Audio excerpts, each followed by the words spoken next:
मंत्र पाठ। ओम सहनावतु सहनौ भुनक्तु सह वीर्यं करवावहै तेजस्विनावधीतमस्तु मा विद्विषावहै। येन धौता गिरः पुंसां विमलैः शब्दवारिभिः तमश्चाज्ञानजं भिन्नं तस्मै पाणिनये नमः। वाक्यकारं वरुरुचिं भाष्यकारं पतञ्जलिं पाणिनि सूत्रकारं च प्रणतोऽस्मि मुनित्रयम्। ओम शांति शांति शांति। सभी को सादर नमस्ते। आइए आप सभी का प्रथमावृत्ति पाठ में स्वागत है। ईश्वर की महती अनुकंपा से, असीम कृपा से हम मृत्युंत्याग पर पढ़ रहे थे और इसका हमने बताया था कि मृत्युंत्याग पर हमें मित जो है प्रथमा विभक्ति एक वचन है, अचः षष्ठी एक वचन है, अंत्यात पंचमी एक वचन है, परः प्रथमा एक वचन है। ये कल हमने बता दिया था।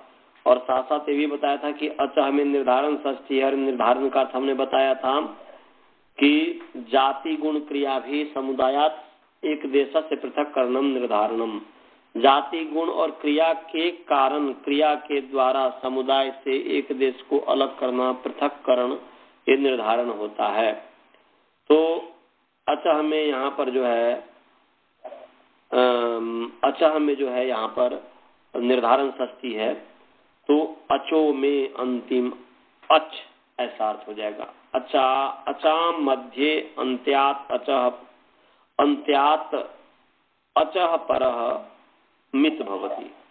माने अचों के मध्य में अंतिम अच से परे मित होता है। अचाम मध्य यो अंत्य अच तस्मात् परः मित भवति, उससे परे मित होता है। तो भिन्नति छिन्नति ऋणद्धि, इसकी सिद्धि हमने कर दिया था। अब जो है मुंचती या मुंचंती की सिद्धि करेंगे। मुंचंती की सिद्धि करेंगे या मुंचती की सिद्धि करेंगे। तो यहाँ पर जो है देख लीजिए, मुंचती की सिद्धि, मुंचंती में जो है अंती आ जाएगा तो मुंचंती बन जाएगा झोंसा से करके। तो यहाँ पर मुंचती की सिद्धि मुचलरी मोचने,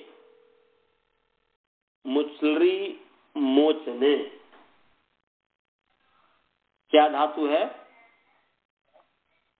मुचलरी मोचने, मुचलरी मोचने क्या धातु है जी? मुचलरी धातु है। मोचन अर्थ में है, छोड़ने अर्थ में है। तो मुचलरी अनुबंध लोप करेंगे, मुच बचेगा। और ये जो है तुदादि गण की धातु है। तो पहले मुच की पूर्व धातु संज्ञा इत्यादि करके धातु के अधिकार में लट ला करके तिप ले आया उसके स्थान पर। तो मुच तिप है, अनुबंध लोप मुच ती है। और तुदादि गण की धातु होने से विकरण धातु, विकरण प्रत्यय तुदादिभ्य शः, तुदादिभ्य धातुभ्य परः शः भवति। यदि तुदादि गण में पठित जो धातु है उससे परे श होता है। तो मुच धातु तुदादि गण की धातु है। मुच धातु किस गण की धातु है जी? तुदादि गण की। इसलिए तुदादिभ्य पंचमी है, तुदादिभ्य शः। ये हमने पहले भी बताया होगा, नहीं तो बहुत ही सरल अर्थ है। तुदादिभ्य इकारांत पुंलिंग, तुदादि शब्द पंचमी विभक्ति एक वचन, और शः अकारांत पुंलिंग श शब्द प्रथमा विभक्ति एक वचन है।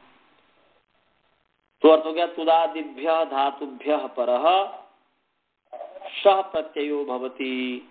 तुदादि धातु से परे श प्रत्यय होता है। तो यहाँ पर श हो गया, शप का अपवाद है। तो मुच श ती अनुबंध लोप हो गया, मुच अति। अ को मान करके मुच की जो है अंग संज्ञा है। श जो प्रत्यय हुआ तो आदिव्य श से, उस श को मान करके मुच की अंग संज्ञा है, और अंग संज्ञा होने से अंगस्य का अधिकार चला, और इस अंगस्य के अधिकार में शे मुचादी नाम, इससे नुम आगम हुआ है। तो ये निकाल लीजिए 7-1-59 नंबर सूत्र निकाल लीजिए। सप्तम अध्याय पहला पाद का 59 नंबर सूत्र निकाल लीजिए। 7-1-59 मने 59 शे मुचादीनाम निकाल लीजिए जी। शे मुचादीनाम द्रोण जी केवल आप सुनेंगे। शे मुचादीनाम गुरुकुल वाले निकाल लिए जी।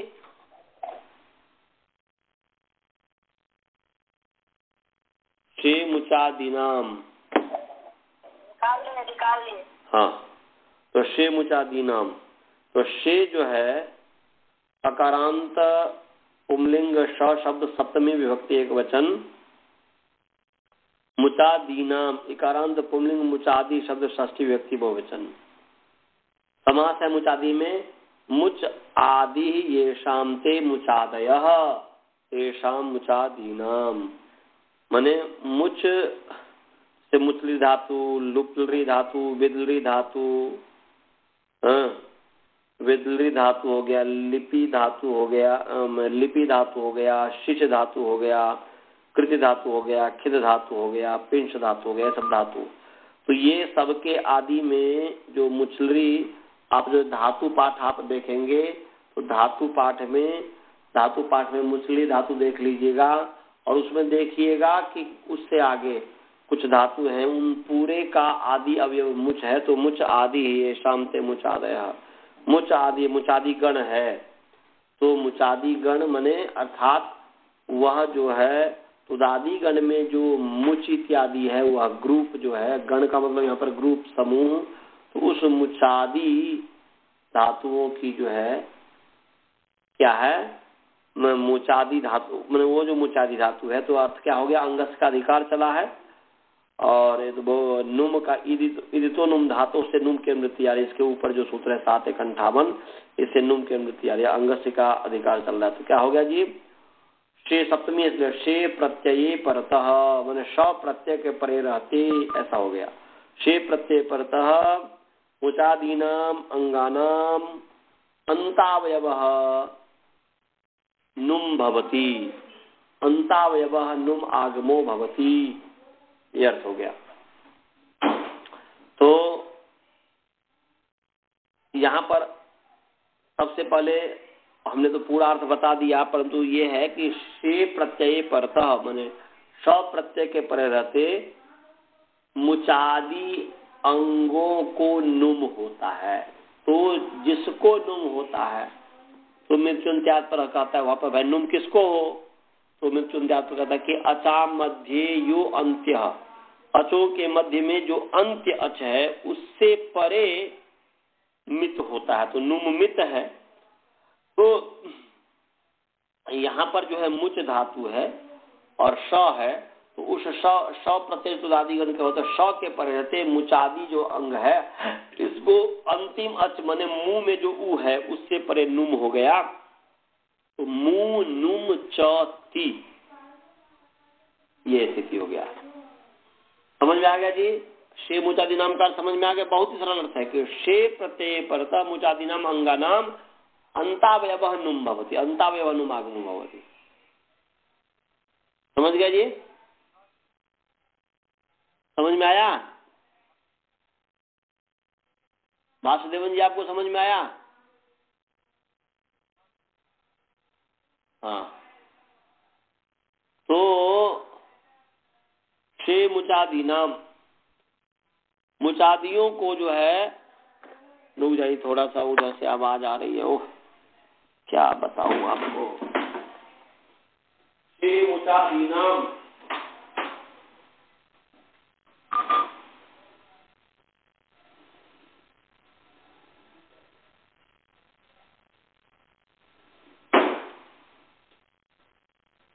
शे मुचादी नाम, शे प्रत्यय परतः मुचादीनाम अंगानाम नुम भव अंगानाम नुम आगमो भवति अंतावयवः नुम माने अचः मध्य अंत्यात् अचः पर नुम भवति, ऐसा पूर्वार्थ करेंगे।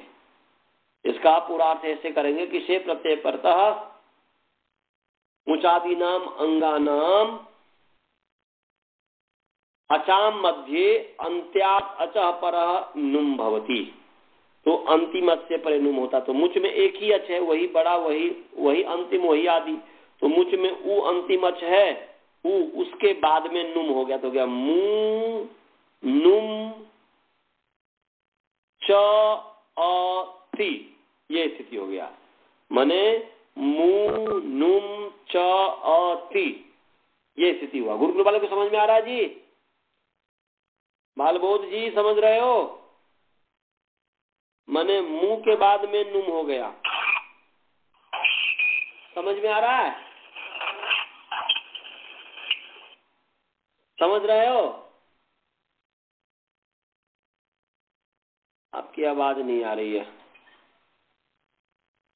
चलो म्यूट करो, जो म्यूट करो।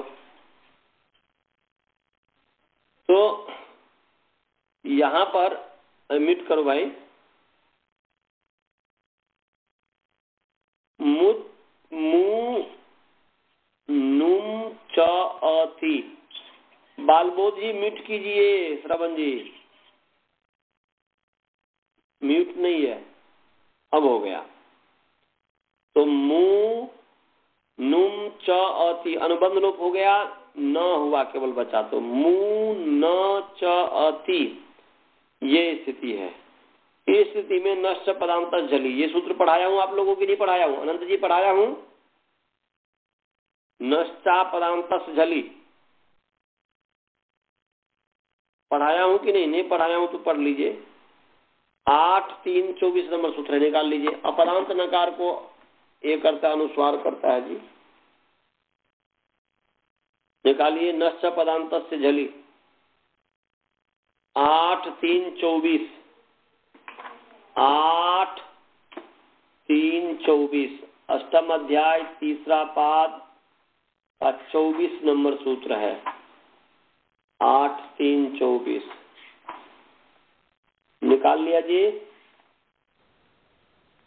8-3-24 हाँ, तो नश्च पदांत न नकारांत पुंलिंग न शब्द षष्ठी व्यक्ति एक वचन, च अव्यय पद है, अपदांतस्य अकारांत पुंलिंग अपदांत शब्द षष्ठी विभक्ति एक वचन।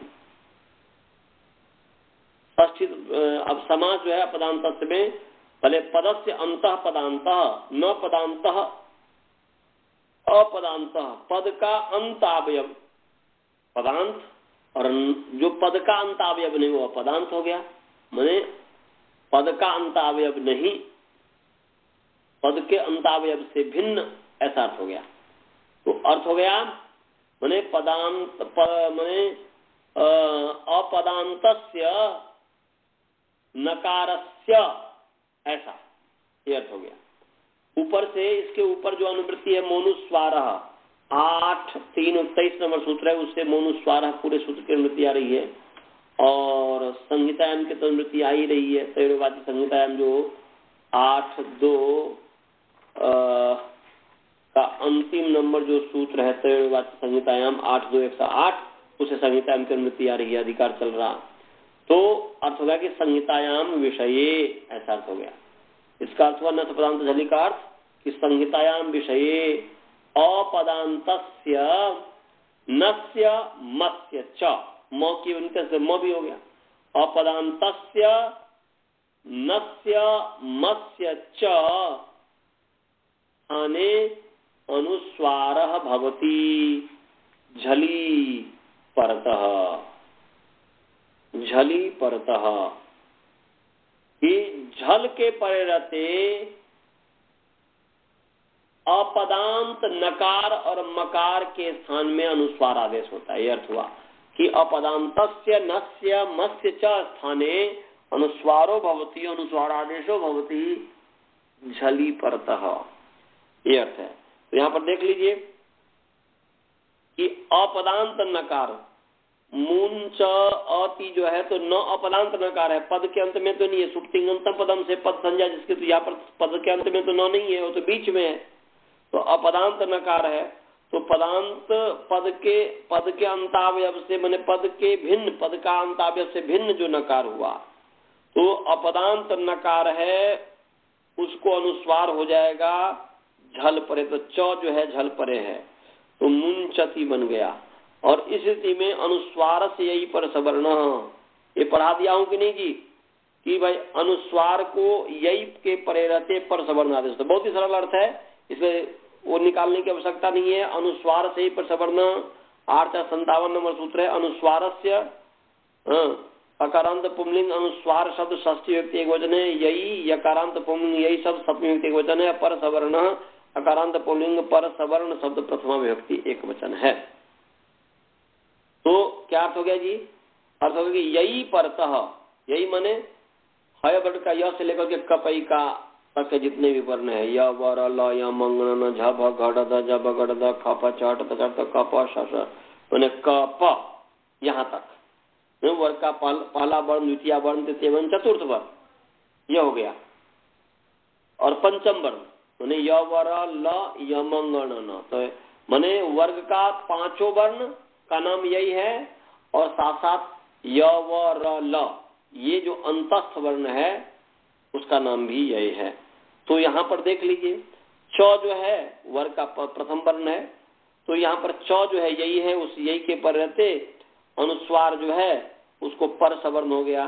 तो पर सवर्ण क्या होगा जी? च का जो पांचवा वर्ण हो जाएगा, पर में च है उसका सवर्ण है पांचवा य, तो य हो गया, तो मुंचति ऐसा बन गया।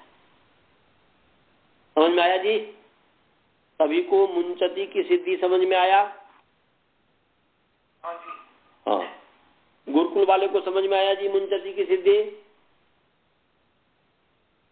मुंचति की सिद्धि गुरुकुल वाले को समझ में आया? बालबोध समझ में आया? चलो जी, इस पर और विचारना। तो मुंचति बन गया। मुंचति का मतलब हुआ कि छोड़ता है, इसी से मुक्ति भी बनता है, मुच धातु से छोड़ता है। मुक्ति का मतलब है कि मुंचति पृथक, मने मुंचति पृथक भवंती यस्याम, मने जो जिससे मने मुक्ति का मतलब हुआ छोड़ता है व्यक्ति, जिससे दुख से छूटता है, इसलिए उसका नाम हो गया मुक्ति। तो ये मुंचति बने वह छोड़ता है, ये हो गया। अब आगे है वंदे मातरम।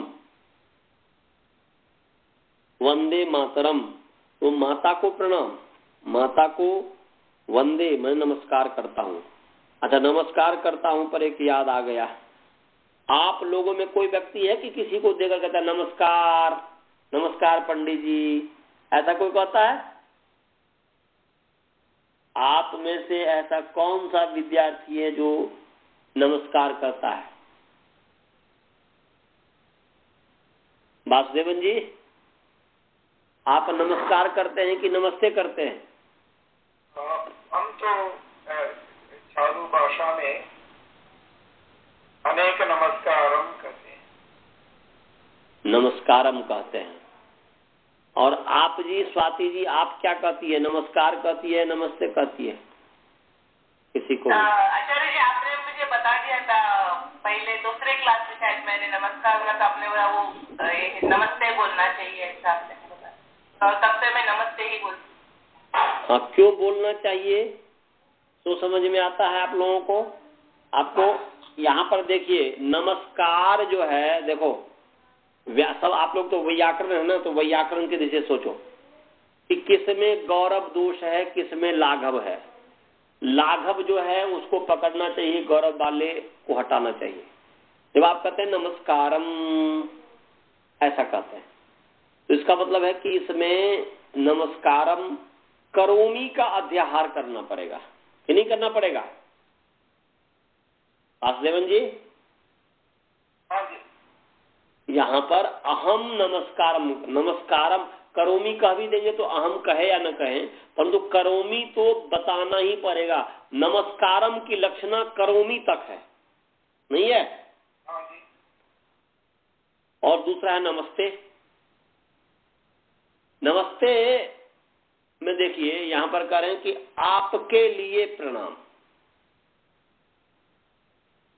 आपके लिए प्रणाम, आपके लिए नमस्कार। इसमें बताइए, इसमें नमस्ते कहने में गौरव है या लाघव है, कि नमस्कार कहने में गौरव और लाघव है?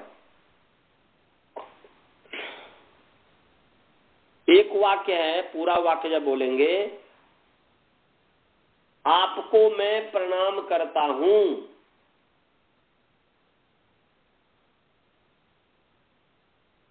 आपको मैं प्रणाम करता हूं, तो यहां पर नमस्कारम कहते हैं तो नमस्कारम में आपको का भी अध्याहार करना पड़ेगा, प्रणाम करता हूं को भी अध्याहार करना पड़ेगा। और यहां पर नमस्ते जब कहते हैं तो इसमें केवल अस्ति क्रिया तो हर के साथ अनुस्यूत है, उसमें अध्याहार करने की तो आवश्यकता ही नहीं। भू क्रिया तो हर धातु के साथ अनुस्यूत है, भू क्रिया जो है हर चीज के साथ अनुस्यूत है, हर पदार्थ के साथ अनुस्यूत है, अस धातु। तो नमस्ते अपने आप में पूर्ण वाक्य है, इसमें कोई लक्षणा इत्यादि नहीं करना पड़ता, जबकि नमस्कारम में आपको बहुत दूर तक लक्षणा करना पड़ता है, अपूर्ण वाक्य है। तो इसमें से हमें क्या बोलना चाहिए? व्याकरण की दृष्टि से हमें क्या बोलना चाहिए? नमस्ते बोलना चाहिए कि नमस्कार बोलना चाहिए? बताइए वासुदेवन जी। नमस्ते बोलना चाहिए। हाँ, नमस्ते ही बोलना चाहिए। नमस्कार जो है, नमस्कार शब्द अशुद्ध नहीं है। देखिए ना, नमस्कार जो है, नमः उपद्रते क्री धातु से कौन सा प्रत्यय हुआ है? बताइए, क्री धातु से कौन सा प्रत्यय है? नमः उपद्रते क्री धातु से घई प्रत्यय है ना जी। हाँ जी। तो जैसे भाग की आपने सिद्धि की, ऐसे कारह, तो वहां पर घई प्रत्यय भाव में हुआ। भाव कहते हैं धात्वर्थ को। तो नमस्कार का मतलब हुआ कि प्रणाम करना, ये अर्थ हुआ, प्रणाम करना। अब जो है, एक है आपके लिए प्रणाम है और एक है प्रणाम करना। बताइए, इसमें शुद्ध वाक्य क्या है और अशुद्ध वाक्य क्या है? वो तो वाक्य है ही नहीं। नमस्कार नमस्ते वाक्य है, तो वो अशुद्ध है। देखा जाए तो व्याकरण की दृष्टि से शब्द अशुद्ध नहीं है, परंतु वाक्य अशुद्ध है, वाक्य अपूर्ण है, अपूर्ण है वह। और यहाँ पर जो है नमस्ते अपने आप में पूर्ण वाक्य है, और जो कहना चाह रहे हैं हम उनके सामने वाले के लिए, वो पूर्ण रूप में उस अर्थ को कह रहा है। इसीलिए जो व्यक्ति नमस्कारम कहता है दक्षिण भारत में, और आरएसएस वाले में ज्यादा ये रोग लगा हुआ है, बहुत बीमारी है, उसको बताओ तो गुस्सा में आ जाता है, वो समझ ही नहीं पाता। अभी एक हम यहाँ पर अटलांटा की घटना में बताता हूँ। अटलांटा में एक यहाँ पर जो नए आए हैं कंसुलेट में, सबसे मुख्य व्यक्ति जो है इंडिया से आए हैं, उनका नाम नागेश सिंह है। तो उनके सम्मान में जितने भी यहाँ से संस्था इत्यादि है सबको बुलाया गया था, तो हम भी उसमें गए थे। तो वहां पर जो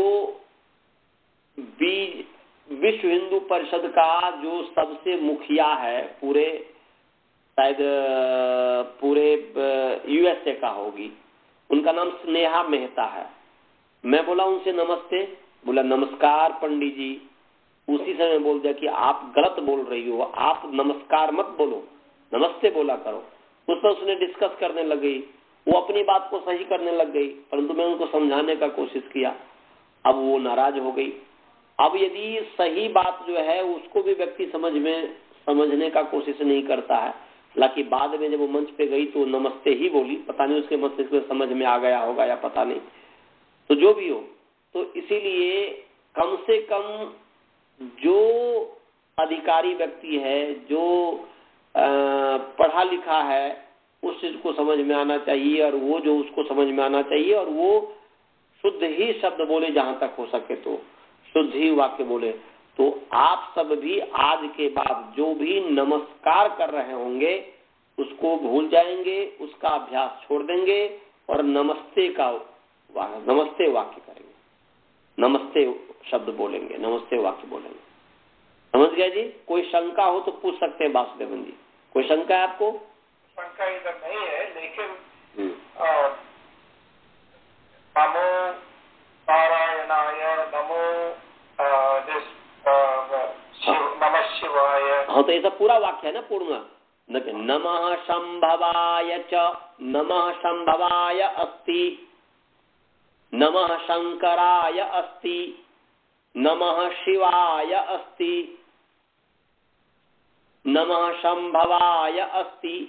तो जैसे यहाँ पर नमस्ते में ते है, वही वैसे ही यहाँ पर ते चतुर्थी विभक्ति एक वचन है, वहां पर ते के स्थान पर नमः शंभवाय कर दिया, नमः शिवाय कर दिया।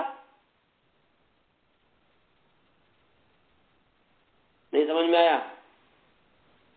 आता है। हाँ, वहां पर तो कोई अशुद्ध है ही नहीं। वहां तो मैं कह रहा हूं नमः शंभवाय तो पूर्ण वाक्य है, परंतु वहां पर नमस्कार कहेंगे वह पूर्ण वाक्य नहीं है। नमः शंभवाय, शंभु के लिए न संभव है ना, ओम नमः शंभवाय कहता, संभव के लिए नमस्कार। जैसे आपके लिए नमस्कार, नमः ते नमस्ते, आपके लिए नमस्कार, ऐसे शंभु के लिए नमस्कार, शिव के लिए नमस्कार। सब में अस्थि क्रिया तो है ही। शिव के लिए नमस्कार है, संभव के लिए नमस्कार है, शंकर के लिए नमस्कार है, ऐसे नमस्ते माने आपके लिए नमस्कार है। नमस्ते और नमः संभवाय में क्या अंतर आपको दिख रहा है? कुछ भी अंतर नहीं है। एक के स्थान पर वहां पर जो है संभवाय कर दिया है और कुछ नहीं है। समझे कि नहीं? समझ में आता है जी, लेकिन चालू भाषा में गलत है ना। चालू भाषा कौन बनाता है बताइए? ये जो है, आप जैसे मान लीजिए, उदाहरण के लिए बता रहा हूँ, चालू भाषा में बताइए कि मनोकामना शुद्ध है कि मनः कामना शुद्ध है? मनः कामना शुद्ध है। ये तो हिंदी वाले जो, ये सब तो अपभ्रंश है। हिंदी वाले ने समझा, अन्य में कोई ऐसा संधि देखा तो सके ओहो ऐसे मनोरथ, मनोरथ में जैसा है ऐसे कर दिया मनोकामना। मनः कामना, यहाँ पर मनः शब्द है, मैंने यहाँ पर खरब संज्ञा से विसर्ग हो गया है, तो इसलिए मनः कामना है। हम लोगों को मनः कामना का प्रयोग करना चाहिए, मनोकामना का प्रयोग नहीं करना चाहिए। मनोकामना अशुद्ध शब्द है। तो ऐसे ही नमस्कार, मनोकामना तो शब्द भी अशुद्ध है, और नमस्कार शब्द अशुद्ध नहीं है, परंतु अपूर्ण है, और अपूर्ण होने से वो ठीक नहीं है।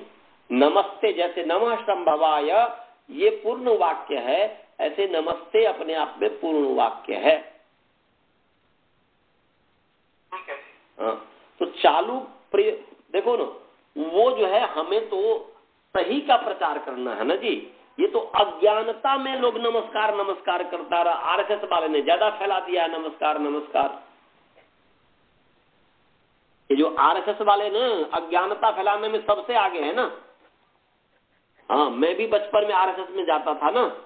मैं भी बचपन में जो है 16-17 वर्ष की अवस्था तक जो आरएसएस का स्वयंसेवक रहा हूँ। अभी भी तो मस्तिष्क में है ही, भावना तो है ही। अच्छा, जो अच्छा काम कर रहा है, परंतु अज्ञानता फैलाने में सबसे आगे है आरएसएस।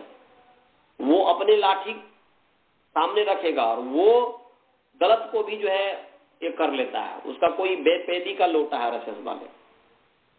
चलिए जी, इसलिए हमें शुद्ध का ही प्रचार करना चाहिए, नमस्ते ही करना चाहिए प्रचार, नमस्कार नहीं। तो यहाँ पर ये प्रसंग चला था इस पर कि वंदे मातरम, माता को नमस्कार करता हूँ, माता को प्रणाम करता हूँ, माता की वंदना करता हूँ, माता की स्तुति करता हूँ, माता का अभिवादन करता हूँ। ये सब अर्थ है वंदे मातरम का। वंदे मातरम, तो वंदे माने स्तुति करता हूँ, वंदे माने प्रणाम करता हूँ। यहाँ पर जो मुसलमान लोग कहते हैं ना कि वंदे मातरम नहीं करना चाहिए, भाई वहां पर माता पृथ्वी माता के गुणगान किया गया है, या माँ की गुणगान, माँ की स्तुति को, क्या वो मुसलमान लोग अपने माँ की स्तुति नहीं करता है? उसमें तो स्त्री का कोई वजूद ही नहीं है वहां पर, तो उसकी तो बात क्या करेंगे। चलिए, तो यहाँ पर वदी धातु है, वदी अभिवादन स्तुत्यो, वदी धातु अभिवादन और स्तुति अर्थ में है। वदी अभिवादन स्तुत्यो, अभिवादन और स्तुति अर्थ में वद धातु का प्रयोग होता है। तो वदी धातु का अनुबंध लो तो वद बचेगा। वद का दो अर्थ हुआ, अभिवादन और दूसरा स्तुति। और स्तुति का मतलब क्या है जी? स्तुति किसको कहते हैं? कौन इसके संबंध में बता सकता है? आनंद जी आप बता सकते हैं? आनंद जी हैं कि नहीं? स्तुति का मतलब क्या है? कौन बता सकता है इसका अर्थ? गुरुकुल वाले कोई बता सकता है स्तुति किसे कहते हैं जी? बोलो, क्या है स्तुति का क्या अर्थ है?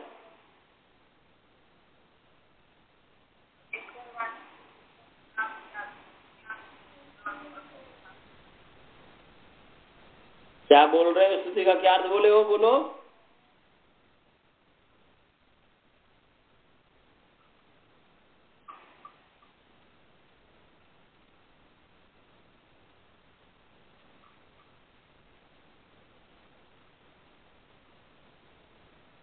भाई किसी भी पदार्थ का गुण का संकीर्तन करना वो स्तुति कहलाता है।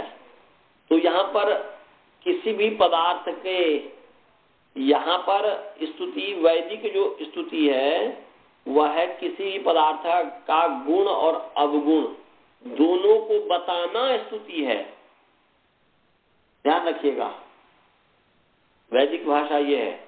लोक व्यवहार में तो स्तुतिकार समझते हैं केवल गुणों की प्रशंसा करना, गुणगान करना, ये स्तुति है। परंतु यहाँ पर पृथ्वी से लेकर के परमेश्वर पर्यंत पदार्थ के जो भी गुण हैं, जैसा उसका गुण है उसको बताना स्तुति है। तो यदि जैसे चोर है, चोर है, चोर को सज्जन बताना ये चोर की निंदा है, और चोर को चोर बताना ये चोर की स्तुति है। और साधु को चोर बताना साधु की निंदा है, और साधु को साधु बताना साधु की स्तुति है। वासुदेवन जी समझ में आ रहा है? हाँ जी। हाँ, तो एक्चुअल स्तुति ये है कि गुण दोष दोनों को बताना। परमेश्वर में तो केवल गुण ही गुण होता है, इसलिए उसमें दोष की तो बात ही नहीं है। तो आपको जैसे मान लीजिए एक दवा है, कोई एलोपैथिक दवा है, उससे, इस दवा से ये जैसे मान लीजिए किसी ने ऑपरेशन कराया, और ऑपरेशन कराया और वो जो है जो पेन किलर दवा डॉक्टर ने दिया, तो पेन किलर दवा का स्तुति ये है कि भाई ये पेन को समाप्त करता है, परंतु यही सोच करके खूब खाते रहेगा तो गड़बड़ हो जाएगा ना। वो उसके साथ साथ साइड इफेक्ट जो है वो किडनी इत्यादि को, लिवर इत्यादि को खराब करता है, वो भी जानना जरूरी है। स्तुति के बाद वो उसके दोषों का बखान करना, वह जो पेन किलर जो दवा है उसके दोषों को बताना ये भी स्तुति है, और उसके गुण को बताना, वो दर्द को कंट्रोल करता है, ये गुण को बताना हो गया। और वह किडनी इत्यादि को खराब करता है, उसका साइड इफेक्ट है किडनी इत्यादि को खराब करना, ये उसके दोष का कथन करना, ये भी उस पेन किलर दवा की स्तुति है। परंतु लोक व्यवहार में क्या है, चोर को भी साधु कहना। चोर कोई व्यक्ति है, कोई नेता है और कोई गलत है, और सब भी उसको खूब बड़ा चढ़ा करके बोलते हैं तो उसको स्तुति कहते हैं, परंतु वास्तव में वैदिक स्तुति ये स्तुति नहीं है। अस्तु, ये स्तुति शब्द है, इस पर मैं बता दिया था। तो वद धातु हो गया और अनुबंध लोप जो किया था, तो ये जो है वद धातु। अब यहां पर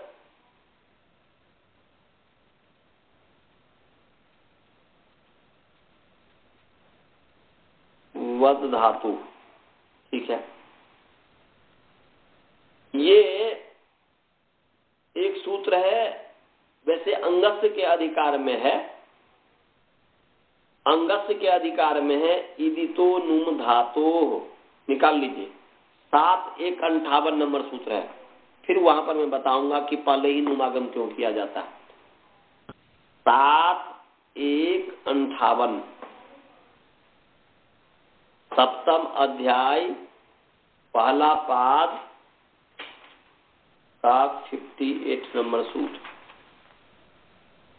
इदितो नुम धातो।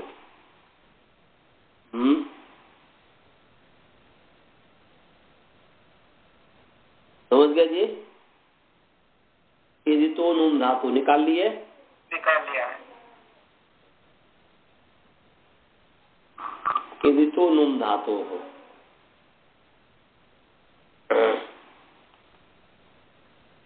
इदितः सकारांत पुंलिंग,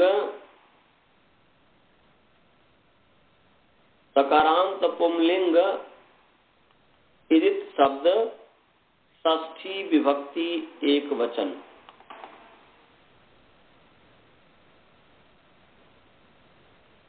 और नुम मकारांत पुंलिंग नुम शब्द प्रथमा विभक्ति एक वचन।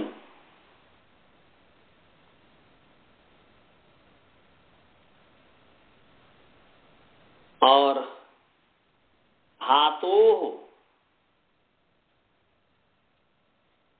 धातो उकारांत पुंलिंग धातु शब्द षष्ठी विभक्ति एक वचन।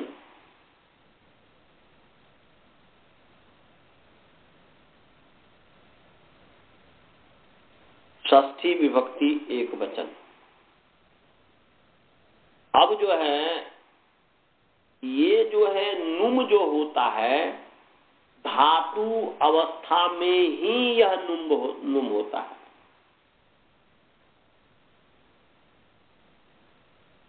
धातु अवस्था में ही नुम होता है।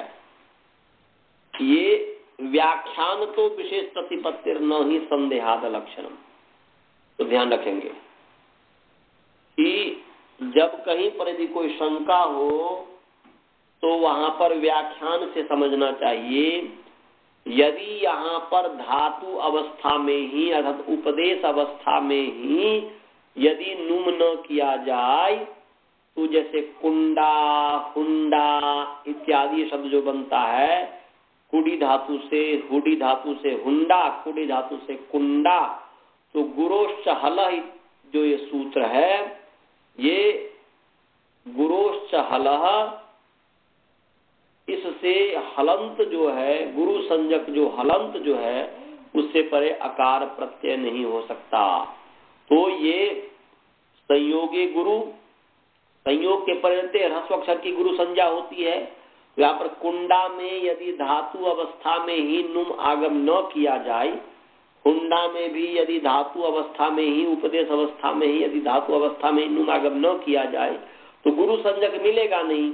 अब गुरु संजक नहीं मिलेगा तो अप्रत्यय नहीं होगा, फिर कुंड इत्यादि की सिद्धि नहीं हो सकती। कुंडा, कुंड, हुंड, हुंडा ये सब की सिद्धि नहीं हो सकती। इसीलिए यहाँ पर नुम जो आगम होगा धातु अवस्था में ही होगा। समझे जी? अंग के अधिकार में होते हुए भी, क्योंकि अंग के अधिकार में पढ़ेंगे तो आगे कैसे होगा, तो अंग के अधिकार में होते ऐसा मन में सोचना है कि जिसकी आगे अंग संज्ञा होनी है जिसकी आगे अंग संज्ञा होनी है बुद्धि में स्थित करके, ऐसे इदित धातु को नुमागम होता है। ऐसा तो इदित का समास है इत यश स इदित, ये समास है। इत यश स इदित, इत यश स इदित माने इकार इत है जिसका, उसको इदित कहेंगे, धातु का विशेषण है। तो इदितो धातो अंतावयवः नुमागमो भवति, ये अर्थ हो गया। इदित धातु के अंतावयव नुम होता है।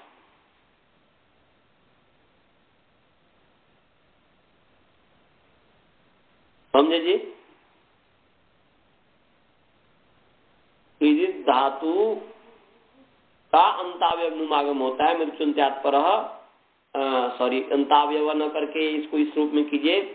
इदित धातु अचाम मध्य अंत्याप अच पर नुम भवति।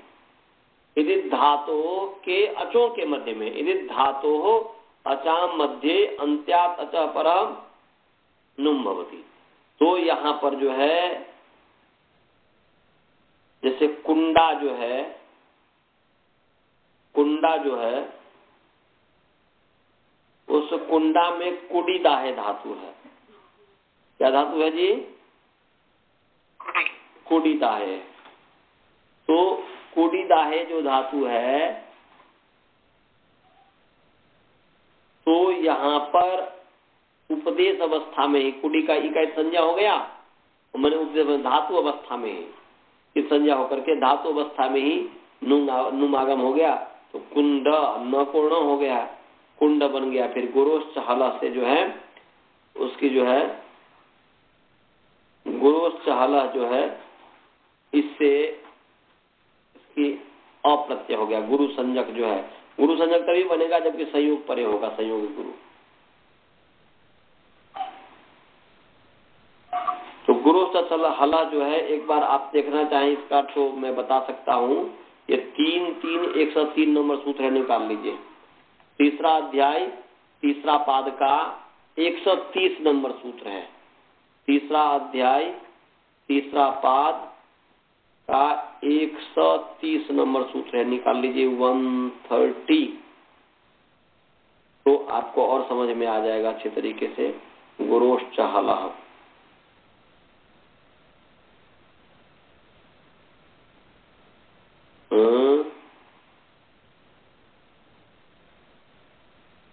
गुरोश्च हलः 103 है जी, मैं गलत बोल दिया।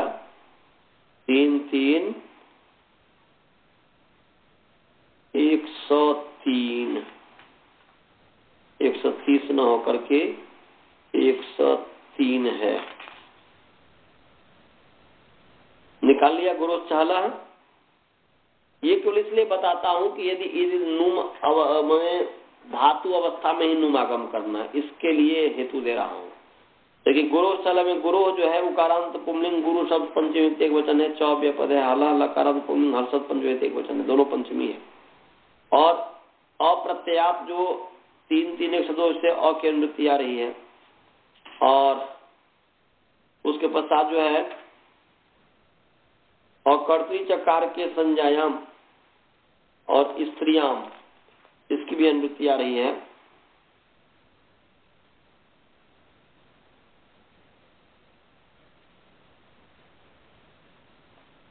और कर्तृ चकार के वो अधिकार ही सूत्र है, माने कर्ता भिन्न कारक में ये है। ये जो सूत्र होगा और कर्तृ चकार के संज्ञायाम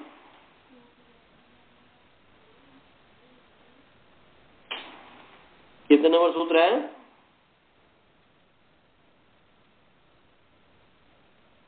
अच्छा 3-1-19 है।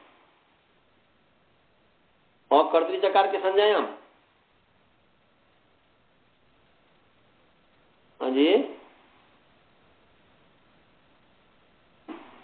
हाँ तो 3 3 19 है, मैं 3 1 तो 3 3 19 नंबर है जी। 3 3 19 वो उसका अधिकार लंबा तक जाता है। हाँ, अकर्तृ जकार के संज्ञायाम 3 3 19 है। तो ये इसकी जो अधिकार सूत्र है इसका 3 3 112 नंबर सूत्र तक जाता है, वहां तक जाता है। और एक है स्त्रियाम। स्त्रियाम 3 जो है स्त्रियाम, इसमें स्त्रियाम की अनुवृत्ति आ रही है, स्त्रीलिंग में होता है तभी तो कुंडा बनता है। स्त्रियाम 3 कितने नंबर सूत्र है जी?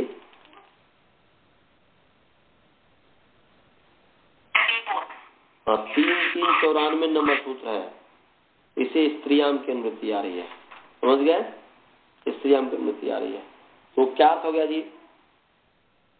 हो गया गुरु माने गुरु संजक जो धातु हो गया, गुरुमान जो धातु हो गया, यहाँ पर यह है।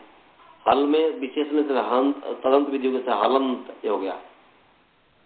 अर्थ हो गया कि हलंतात, ऐसा अर्थ हो गया। हलंतात, हलंतात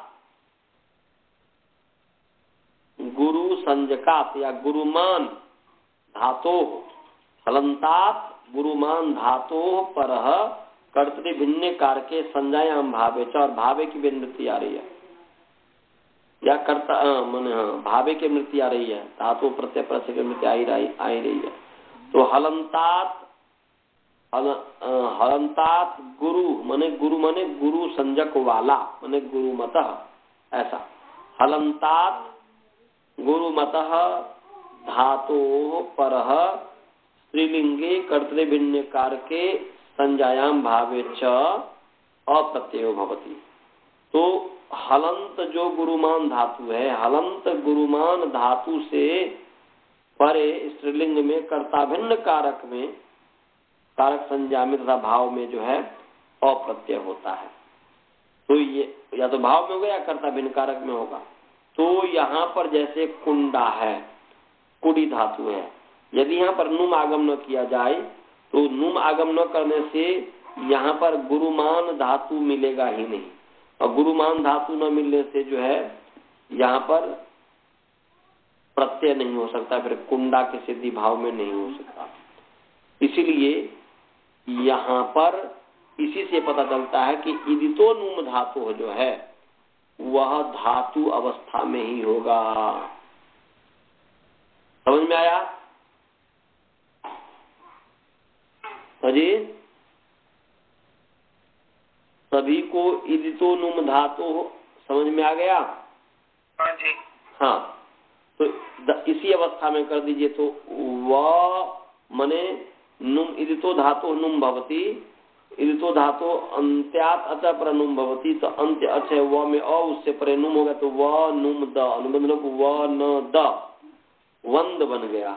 और ये वंदे जो है आत्मनेपद उत्तम पुरुष एक वचन है, इसलिए इट वही महीन, इट प्रत्यय ले आइए आत्मनेपद में, और इट आ गया और शप ले आइए। तो वंद शप इट अनुबंध लोप वंद अति।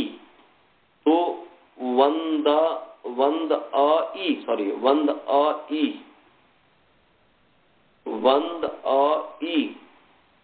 अब इसे चित आत्मनेपद नाम तेरे, चित जो लकार है उसके आत्मनेपद वाला जो टित लकार है उसको टी भाग को ए होता, तो ई को ए हो गया वंद अ वंद ए, और अतो गुने करके परूप के बंदे बन गया, वंदे की सिद्धि हो गई, तुम्हें वंदना करता हूँ, ये हो गया। कुंडानी बनानी इत्यादि सिद्धि जो है जैसा करके जैसा इत्यादि करके हमने पीछे बता दिया था। हाँ, इसमें भी कोई नहीं है कुंडानी बनाने की तरह, मने यशांसी पयांसी इत्यादि जो है पुन्नुम आगम होगा और जो है पूर्वती सिद्धि हो जाएगी। इसमें कोई है कुछ भी ये नहीं है। जस में जो है शी जसरोशी से जो है शी हो गया, और यशांसी इत्यादि जो है यशस पय शब्द है, उससे परे जस आया, जस आकर के तब जो है नुम आगम इसमें जो है नुम आगम जो है इससे होगा जी, यहाँ पर जैसे कुंड है, माने यशस है और जस है, यशस है और जस है। इस स्थिति में जो है नुम आगम हो गया है। जस असोसी से सी कर देंगे और सी करके नपुंसक झलत झलंत अजंत नपुंसक अंक को नुम होता है। तो ये यहाँ पर जो है झलंत है यशस, नुम आगम हो गया अंतिम से परे। तो यशस है अंतिम से, तो यश नुम स ऐसा आ जाएगा। और ई है ही, जस का ई है ही। इसके पश्चात जो है इस स्थिति में मने यश नुम स ई, इस स्थिति में शांत महता संयोग पूर्वस्य, इससे जो है दीर्घ हो गया है तो यशांश बन गया है। और ई न सपदांत धजली से नो का अनुस्वार होकर के यशांशी पयांशी ये बन गया है। इसमें कोई विशेष नहीं है। ये शांता माता संयोग पूर्व से कल बताएंगे, इसका अर्थ अब समय हो गया है तो इस पर कल चर्चा करेंगे कि शांता माता संयोग का क्या अर्थ है और उससे कैसे दीर्घ हो गया। ये कल इस पर चर्चा करेंगे। यदि कोई शंका हो तो पूछिए। ये तो मंत्र पाठ, कोई शंका है?